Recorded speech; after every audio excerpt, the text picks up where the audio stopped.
예, 우리 한번 좌우 앞뒤로 인사하겠습니다. 또 보니 참 좋습니다. 예, 오전에도 뵙고 또 뵈니 참 좋습니다. 오늘 이 시간에도 하나님께서 우리 모두에게 또 은혜 주시기를 간절히 소망합니다. 하나님은 다 아십니다. 이런 제목으로 은혜 나누겠습니다.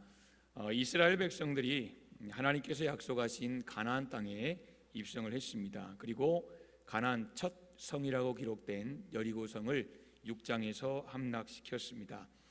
이스라엘 백성들 스스로의 힘으로는 도저히 할 수 없는 그런 일인데, 그러니까 상상조차도 할 수 없는 일인데 하나님의 말씀대로 순종할 때 하나님께서 여리고를 그들 앞에서 무너지게 하셨습니다. 이제 그래서 두 번째 성인 아이성을 정복하기 위한 시도가 이제 본문 7장에서 시작이 됩니다. 여러분, 그런데 어찌된 일일까요? 거대한 이 여리고성을 함락시킨 그들이 이 작은 아이성, 그러니까 여리고에 비하면 작은 아이성 전투에서 패배를 합니다. 이유가 뭘까? 가나안 전쟁은 영적 전쟁입니다. 영적 전쟁이라는 것은 내 힘으로 할 수 없는 전쟁이라는 거예요. 내가 아무리 능력이 있어도, 내가 아무리 많은 것을 가졌어도 내가 결코 혼자서는 이길 수 없는 전쟁이 영적인 전쟁입니다. 그러니까 우리의 삶도 마찬가지죠. 우리 안에 성령이 거하지 않으시면, 성령 하나님이 우리와 함께 하지 않으시면 우리는 매일 악한 사탄과의 싸움에서, 영적 전쟁에서 패할 수밖에 없을 것입니다. 이 여리고 싸움도 마찬가지였고 아이성의 싸움도 마찬가지입니다. 가나안 전쟁이 그렇습니다. 영적인 전쟁입니다. 즉 그들의 힘으로는 할 수 없는 하나님께서 행하시는 전쟁이고, 하나님의 이름을 걸고 하시는 전쟁이고, 그래서 하나님의 말씀에 순종하느냐 불순종하느냐가 전쟁의 성패를 좌우하는, 여러분, 그런 전쟁입니다. 그래서 하나님의 명령대로 순종한 여리고 전쟁은 하나님의 말씀대로 쉽게, 그것도 아주 어처구니 없는 거 아닙니까? 전쟁을 어떻게 이렇게 합니까? 이렇게 전쟁하는 데가 어디 있습니까? 여러분, 그렇게 생각할 만큼 참 쉽게 이겼습니다. 그래서 그들은 그 다음 성인 아이성도 함락시키기 위해서 나름대로 전략을 세웁니다. 7장 2절에 보시면 여호수아가 아이성으로 정탐꾼을 보냅니다. 그런데 정탐하고 돌아온 이들이 나름대로 대책을 내놓습니다. 그게 뭐냐면 백성들이 다 올라갈 필요가 없다는 거예요. 굳이 올라가서 수고할 필요 없고 그냥 한 2, 3천 명만 올라가면 됩니다 라고 이렇게 이야기를 합니다. 이유가 무엇입니까? 3절 중간쯤 보시면 그들은 소수였기 때문입니다. 숫자가 적다는 것입니다. 그러니까 숫자가 적으니 결코 우리 다 갈 필요 없이 우리도 그 숫자에 맞추면 된다라는 것입니다. 물론 틀린 말은 아니지요. 8장 25절을 보시면 아이성 전투에서 죽은 아이성 사람들은 남녀가 모두 12,000명입니다. 그러니 아이성은 엄청 큰 성은 아닌 걸로 생각이 됩니다. 여러분, 그러나 그들은 방심하지 말아야 했습니다. 왜냐하면 말씀드린 대로 지금 이 싸움은 숫자의 많고 적음에 따라 이 성공과 패가 갈리는 전쟁이 아니었기 때문입니다. 이미 말씀드린 대로 가나안 전쟁은 무기가 뭐냐가 필요 없는 거예요. 전술이 뭐냐 이런 거 필요 없는 거예요. 중요한 것은 하나님 말씀에 순종하느냐, 그럼 이겨요. 하나님 말씀에 불순종하느냐, 이건 보나마나 무조건 패하는 것입니다. 순종하면 이기지만, 우리의 전력과 상관없이 무조건 이기지만, 하나님 말씀에 불순종하면 아무리 상황이 좋아도 이건 반드시 패한다는 것입니다. 아이성 전투가 그랬습니다. 이스라엘 백성들이 너무 분위기가 좋았어요. 지금 여리고를 함락시키고 그들의 분위기는 지금 무슨 일이든 얼마든지 할 수 있을 것 같은 그런 분위기입니다. 사기가 하늘을 찔렀습니다. 그 어떤 적도 물리칠 수 있을 것 같았습니다. 그런데 아시듯이 그들은 보기 좋게 패합니다. 여리고 그 큰 성을 그들이 점령할 때는 사상자가 하나도 없어요. 성경에 다친 사람도 없고 죽은 사람은 더더욱 없고, 그런데 그에 비하면 초라한 아이성 전투에서 36명이나 죽었습니다. 36명. 그러니까 이스라엘 백성들이 영적 전쟁을 하는, 가나안 정복을 하는 동안에 36명 엄청나게 죽은 것입니다. 이스라엘은 전쟁에서 패하게 됩니다. 여리고의 그 엄청난 사기가 이 아이성 패배로 인해서 초상집이 됐습니다. 이스라엘이. 오늘 본문 앞인 여호수아 7장 5절 보시면 전쟁에서 패한 이스라엘 백성들의 상태를 성경은 이렇게 기록합니다. 여러분 7장 5절을 우리 함께 읽어보시겠습니다. 7장 5절 시작. 아이 사람이 그들을 36명쯤 쳐 죽이고 성문 앞에서부터 스바림까지 쫓아가 내려가는 비탈에서 쳤으므로 백성의 마음이 녹아 물같이 된지라. 아멘. 여러분 참 아멘하기 거시기한 구절입니다. 지금 36명이 죽었어요. 그리고 지금 쫓겨가는 상황 속에서 오늘 성경은 이스라엘 백성들의 사기를 마음 상태로 어떻게 표현하냐면 그들의 마음이 물같이 녹아버렸다는 거예요. 여러분 녹아서 물같이 됐다는 거예요. 강한 마음이 아니라 담대한 마음이 아니라 그냥 녹아버리고 물같이 됐다라고 성경은 말합니다. 여호수아 2장 11절 보시면 정탐한 거거든요. 가나안 정탐할 때 기생 라합의 집에 들어가잖아요. 그런데 기생 라합이 이스라엘 백성 이 정탐꾼들에게 뭐라고 말하냐면 당신들이 광야에서 한 일 때문에 우리의 마음이 녹았습니다. 그래요. 그러니까 지금 가나안 백성들의 마음이 녹아있는 상태라고 2장은 말하거든요. 여호수아 5장 1절도 보시면 이스라엘 백성들이 요단강을 건넜다는 소식을 듣고 가나안 백성들이 정신을 잃어버렸다는 거예요. 그러니까 성경의 정신을 잃었다고 정확하게 표현을 합니다. 2장과 5절에서 분명히 정신을 잃어버릴 만큼 그들의 마음이 녹아서 물같이 되어버렸던 이 가나안 백성들이 지금 상황이 그랬었는데 오늘 함께 7장을 보시면 5절에 보시면 상황이 완전히 바뀌어버려요. 상황이 바뀌어버려요. 아이성 전투에서 패배한 후 이스라엘 백성들의 마음이 녹아버렸어요. 여러분 마음이 녹았다는 말은요 엄청난 큰 공포, 엄청난 큰 두려움 때문에 낙심했다는 거예요. 이건 절망이에요. 절망. 이제 끝났다는 거예요. 마치 민수기 14장 15장의 이 내용처럼 가나안 12명 정탐하고 와서 여러분 그들이 막 두렵고 불안하고 이제 끝났다, 지금 그런 상황이 꼭 재현되는 것 같아요. 지금 다른 뭔가를 할 용기를 잃어버렸어요. 상실해버렸어요. 그냥 이대로 끝이다. 요즘 말로 멘붕이 온 거죠. 가나안 백성들의 마음이 녹아 멘붕 상태가 되었을 때에 여러분 한번 생각해 보세요. 2장과 5장에서 가나안 백성들의 마음이 물같이 녹아버려서 멘붕 상태가 왔을 때 이스라엘 백성들이 그들에게 다가올 때 그들은 가나안 백성을 싸울 용기를 못 냈어요. 그래서 이스라엘 백성들이 길갈에서 할례를 행할 때에 이 가나안 사람들이 얼른 치면 되잖아요. 그럼 이스라엘 죽을 거 아닙니까? 그런데 마음이 여러분 물같이 녹아버리니까 지금 그런 상황에서도 아무 조치를 취하지 못하는 거예요. 생각해 보세요. 6장에서 여리고를 돌 때 여러분 조용히 아무 말 없이 그냥 땅만 보고 돌 때 위에서 돌을 던져버리거나 뜨거운 물 부어버리거나 화살로 쏴버리거나 총을 총이 없지요. 창으로 던지거나 여러분 그랬으면 끝나요. 근데 뭐만 있어요 이 사람들이. 왜요? 오늘 2장과 5장처럼 정신을 잃어버린 거예요. 정신줄을 놔버린 거예요. 하나님이 역사하시니까 하나님 붙드시니까 가나안 백성들의 마음이 물같이 녹아버렸다는 거예요. 아무것도 못하고 보고만 있는 거예요. 그런데 오늘 7장에서는 완전히 상황이 바뀌어버려요. 이스라엘 백성들의 마음이 녹아버려 멘붕 상태가 되는 거죠. 아이성 전투에서 패배한 이스라엘 백성들은 두려움, 상실감, 절망감에 빠져버립니다. 아무것도 할 수 없는 거예요. 아니 할 수 있는 것이 아무것도 없다라고 그들이 그렇게 생각을 한 거죠. 그만큼 지금 두려움에 그들이 가득 찼어요. 여러분 그때 여호수아가 했던 게 있습니다. 그게 무엇이냐면 우리 6절을 한번 읽어보시겠습니다. 7장 6절 함께 같이 읽겠습니다. 시작. 여호수아가 옷을 찢고 이스라엘 장로들과 함께 여호와의 궤 앞에서 땅에 엎드려 머리에 티끌을 뒤집어 쓰고 저물도록 있다가. 아멘. 지금 이거죠. 오늘 6절 읽으신 말씀 그대로예요. 여러분 우리의 인생을 우리가 살다 보면 위기가 오잖아요. 근데 위기 때는 무조건 엎드려야 합니다. 무조건 엎드려야 돼요. 그래야 살아요.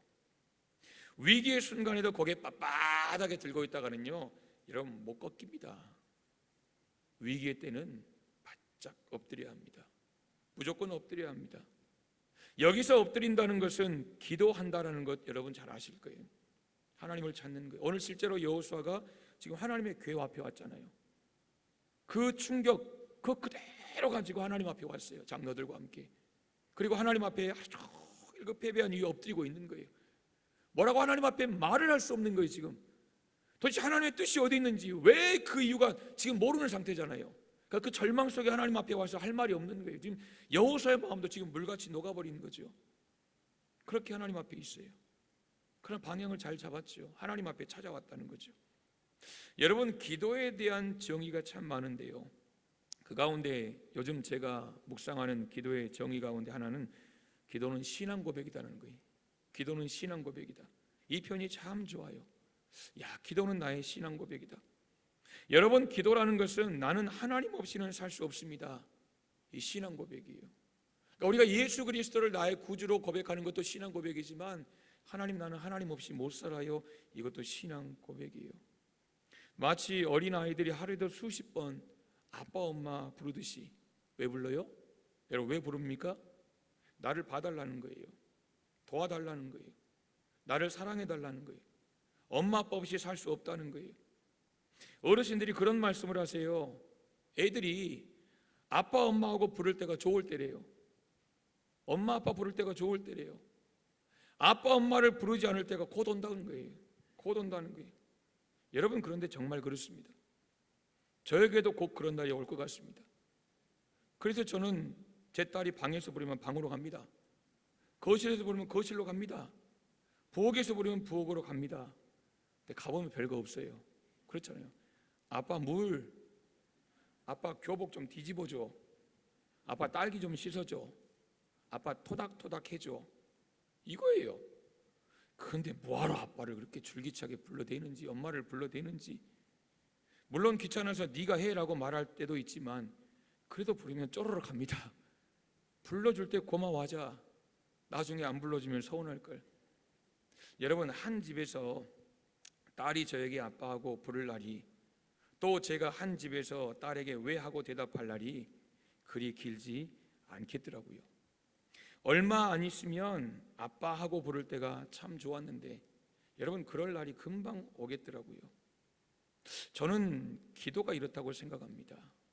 기도는 하나님, 저 좀 봐주세요. 하나님, 저 좀 사랑해 주세요. 하나님, 저 도와주세요.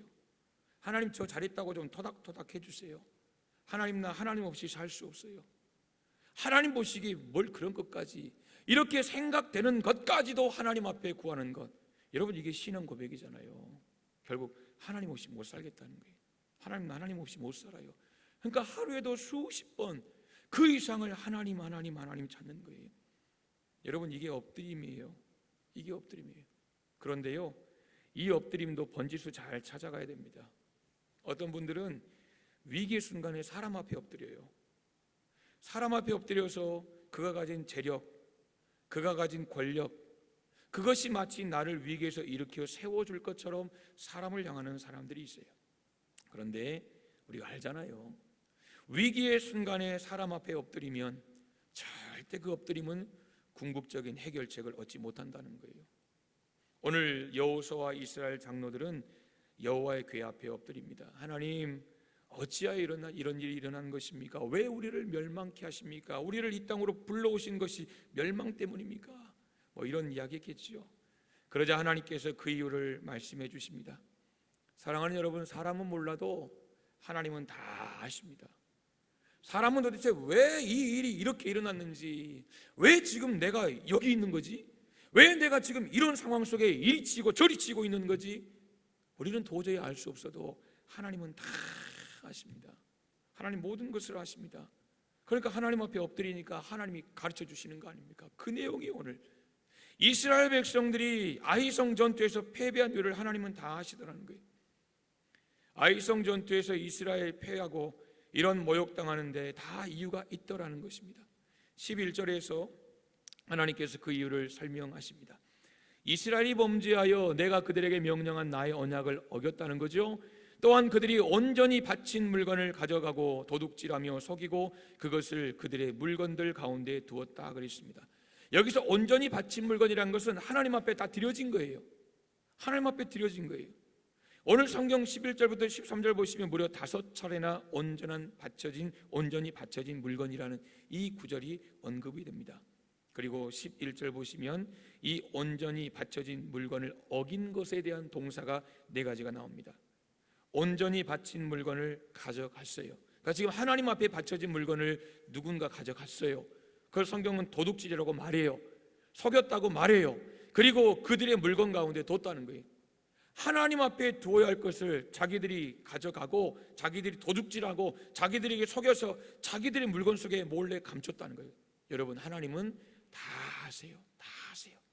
이런 뜻입니다.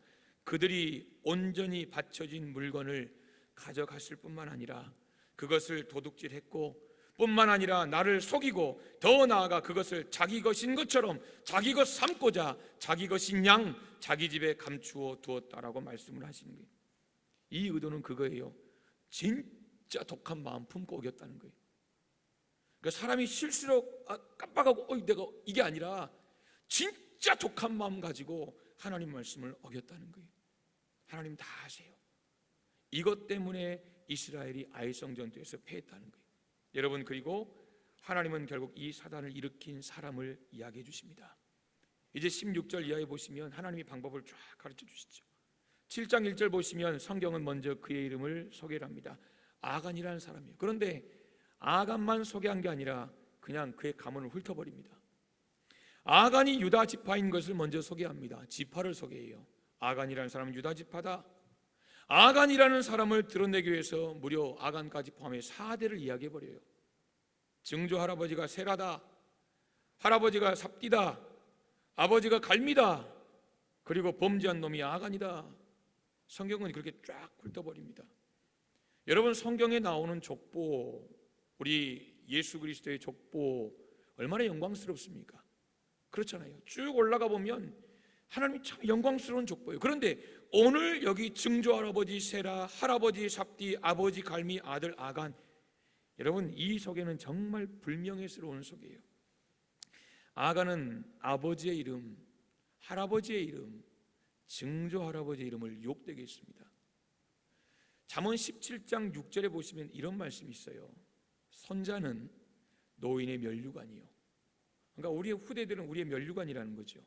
그리고 아비는 자식의 영환이라. 아비는 자식의 영화라는 거예요.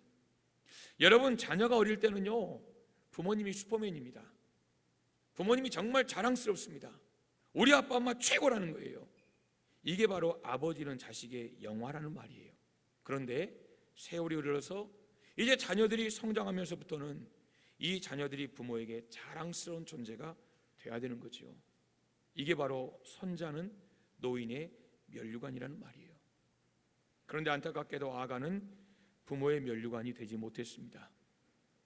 만약에 아간이 살고 있던 이 때에 지금 이 여호수아 7장에 아간의 부모, 아간의 할아버지 할머니, 아간의 조부모 함께 만약에 살았다면 여러분 그들에게 얼마나 큰 고통을 안겨준 꼴이 됩니까? 부모의 이름을 욕되게 한 부끄러운 아들일 뿐만 아니라 마지막 본문 보시면요 아골 골짜기가 나오잖아요. 아골 골짜기 돌에 맞아 죽거든요. 돌에 맞아 죽고 여러분 그 시체 그대로 놓고 그냥 돌로 덮어버려요. 이게 아골 골짜기예요. 아골 골짜기에서 돌에 맞아 죽임을 당함으로 부모의 가슴에 평생 뽑을 수 없는 그 대못을 박은 불효, 이게 오늘 아간의 모습이에요. 하나님을 떠나서 이 부모에게도 오늘 여러분 그런데 성경은 증조 할아버지, 할아버지, 아버지 이름을 쫙 기록합니다. 이게 아간의 삶이에요. 이게 아간의 마지막이에요. 아마 아무도 모를 거라고 생각했을지 모르겠어요. 여러분 그래서 그 전리품 가운데 하나님께 온전히 바쳐진 물건 가운데 쫙 취했잖아요. 그리고 자기 장막 밑에 땅 파고 숨겨놨다는 거죠. 그러나 하나님은 다 아십니다. 결국 7장 16절 이하에 보시면 여러분 이 온전히 바쳐진 물건 이것을 자기 것으로 착취하고 자기 것으로 품었던 이 아간을 죽이는 아간 프로젝트가 진행이 됩니다. 여러분 16절 이하에 보시면 공동체 안에서 범죄자를 가려냅니다. 그리고 다시는 그런 범죄가 자신들의 삶을 망가뜨리지 않도록 바로 잡습니다. 그러니까 끔찍하지만 정신 똑바로 차리라는 거예요. 이게 여러분 오늘 아간의 마지막이에요. 여러분 오늘 16절 이하로부터 쭉 보시면 이제 아간을 하나님께서 쉽게 말해 범인을 색출하시기 위한 이런 과정이 쭉 소개됩니다. 유다 지파 가운데 여러분 쭉쭉쭉쭉 뽑아 나올 때, 야, 그 순간에 이 아간의 심정이 어땠을까? 야, 유다 지파래. 그 순간에 유다 지파 여러분 완전히 멘붕이 왔을 거예요. 왜요? 그때 당시 여러분 성경에 나오잖아요. 범인으로 색출되면 돌에 맞아 죽는 거예요. 물론 자기는 범죄한 적이 없는 사람들이야 상관없겠지만, 여러분 오늘 아간이 이 점점 자기에게 좁혀올 때에 여러분 그 두려움이 얼마나 컸을까요? 아마 정상적으로 서 있지도 못했을 거예요. 그럼에도 불구하고 이 본문을 볼 때마다 느끼는 것은, 야, 그럴 때 하나님 앞에 한 번만 살려달라고 회개하고 용서를 구했으면 어땠을까? 결과는 몰라요. 그러나 어땠을까라는 생각을 해봐요. 그런데 아간은 하나님께서 아간이라고 지목하실 때까지 가만히 있습니다. 가만히 있습니다. 오늘 결국 아간의 결론이 무엇입니까? 돌에 맞아요. 그렇게 이 땅을 떠나요. 이게 오늘 16절부터 기록된 아간 프로젝트입니다. 여러분, 그런데 결론은 그거예요. 저와 여러분의 삶에도 이런 아간 프로젝트가 있어야 한다는 거예요.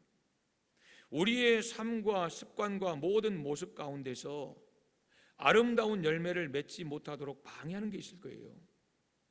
죄일 수도 있고요, 또 우리의 삶의 연약한 모습일 수도 있어요. 우리는 끊임없이 그것을 찾아내야 돼요. 여러분 알잖아요? 다 알잖아요. 우리에게 끊임없이 그것을 도려내는 작업이 필요하다는 거예요. 지금은 작은 허물일 수 있어요. 그러나 언젠가는 내 인생을 망가뜨리고 내 가정을 망가뜨리는 오늘 아간 같은 존재가 될 수 있는 거예요. 지금은 비록 눈에 보이지 않는 것 같은 작은 일이라 할지라도 여러분 그것이 아간이라면 반드시 도려내야 돼요. 반드시 도려내야 돼요. 그래야 우리의 삶이 하늘의 기쁨으로 채워지게 되는 거예요. 아간은 하나님도 모를 거라고 생각했는지 모르겠어요. 하나님이 다 아신다라고 생각했으면 이런 죄 짓지 않았을 것입니다. 사랑하는 성도 여러분, 하나님은 다 아십니다. 우리의 연약함도 다 아십니다. 우리가 한 주간 동안 살아가면서 우리가 마음으로 지은 죄, 입술로 지은 죄, 생각으로 지은 죄, 우리 행위로 지은 모든 것도 다 아십니다. 우리의 일거수일투족을 다 아시는 살아계신 하나님 앞에 여러분 우리가 정결하기를 원합니다. 거룩하기를 원합니다. 깨끗하기를 원합니다. 이번 한 주간을 살아가실 때 하나님께서 여러분에게 말씀하시는 것이 있다면 여러분 그때마다 하나님 앞에 엎드리시기를 소망합니다. 하나님 앞에서 치유될 것은 치유되고 회복될 것은 회복되고 하나님의 은혜가 비처럼, 여러분 이른 비와 늦은 비처럼 우리에게 임하여야 될 것이 있다면 또 그렇게 하나님이 분명히 허락해 주실 것입니다. 모든 것을 다 하시는 살아계신 하나님 안에서 이번 한 주간 동안도 승리하는 거룩하고 복된 우리 성도님들 다 되시기를 주님의 이름으로 축복합니다. 아멘. 우리 기도하겠습니다. 살아계신 하나님 아버지,